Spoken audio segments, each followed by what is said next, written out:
Internet से एक ऐसा दिल दहला देने वाला किस्सा सामने आया है जिसे सुनकर आप हैरान रह जाएंगे, जिसने पूरे मेरठ को हिला कर रख दिया। एक मर्चेंट नेवी अफसर जिसकी बेरहमी से हत्या कर दी गई, वो भी उसके पत्नी द्वारा।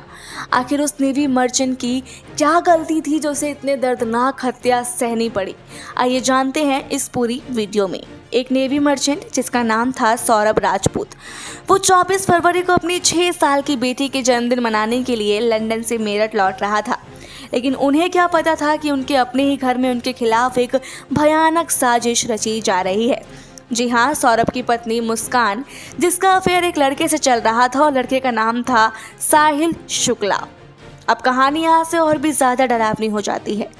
साहिल और मुस्कान का अफेयर चल रहा था। वो मुस्कान के पति यानी सौरभ को अपने रास्ते से हटाना चाहते थे, जिसके लिए उन्होंने एक प्लान तय किया, जिसके मुताबिक उन्होंने सौरभ की हत्या कर दी। लेकिन इतना ही नहीं, उसके शरीर के 15 टुकड़े कर दिए गए और उसे फिर एक सीमेंट से भरे ड्रम में बंद करके दफना दिया गया।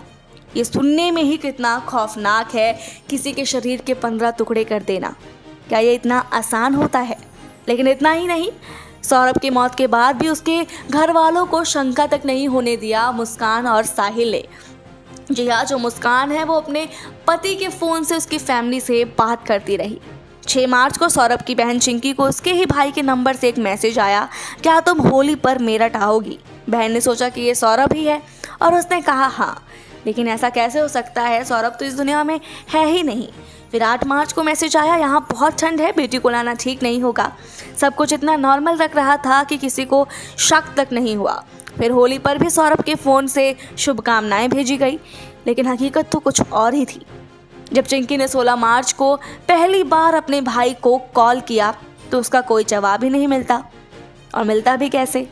अगले दिन भी कॉल किया, लेकिन मगर परिवार को शक होने लगा कि आखिर उनका बेटा उनका फ़ोन क्यों नहीं उठा रहा।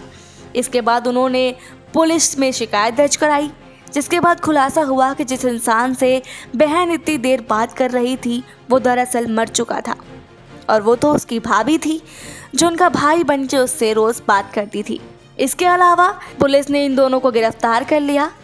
जब साहिल यानी मुस्कान के बॉयफ्रेंड की कमरे की तलाशी ली गई तो वो इतना डरावना सच सामने आया जिसे देखकर आप भी चौंक जाएंगे।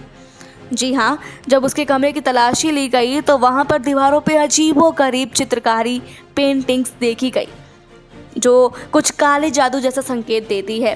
वहाँ नशे की तस्वीरें दिखाई गई। इसके अलावा साहिल का बाबा जैसा रूप भी काफ़ी ज़्यादा शक पैदा करता है। आखिर था क्या इन दोनों के बीच? कैसे चीज़ें शुरू हुई, कैसे उन्होंने प्लानिंग की, कैसे अपने पति को रास्ते से हटाने के लिए मुस्कान ने उसके 15 टुकड़े कर डाले, सब सुनकर बहुत ज़्यादा दुख हुआ। इस घटना के बाद जब सौरभ की माँ से बात किया गया तो सौरभ की माँ का बयान जो था वो दिल झकझोर देने वाला था। उन्होंने साफ कहा, जिस तरह मेरे बेटे को बेरहमी से मारा गया उसी तरह से मेरी बहू को फांसी मिलनी चाहिए। परिवार का कहना है कि ये कोई आम मर्डर नहीं था, बल्कि एक सोची समझी साजिश थी और गुनाहगारों को फौरन सजा मिलनी चाहिए। पुलिस अब इस केस की पूरी तहकीकात कर रही है, लेकिन सवाल उठता है, क्या मुस्कान और साहिल को सजा मिलेगी? क्या कानून इन दरिंदों को वही दर्द देगा जो उन्होंने सौरभ को दिया? बाकी आपको क्या लगता है, इन दोनों को क्या सज़ा होनी चाहिए और पूरी घटना को लेकर आपकी क्या राय है, हमें कमेंट बॉक्स में ज़रूर बताएं। ऐसी और वीडियोस के लिए देखते रहिए सौगंध टीवी। आप देख रहे हैं सौगंध टीवी, सौगंध वतन की।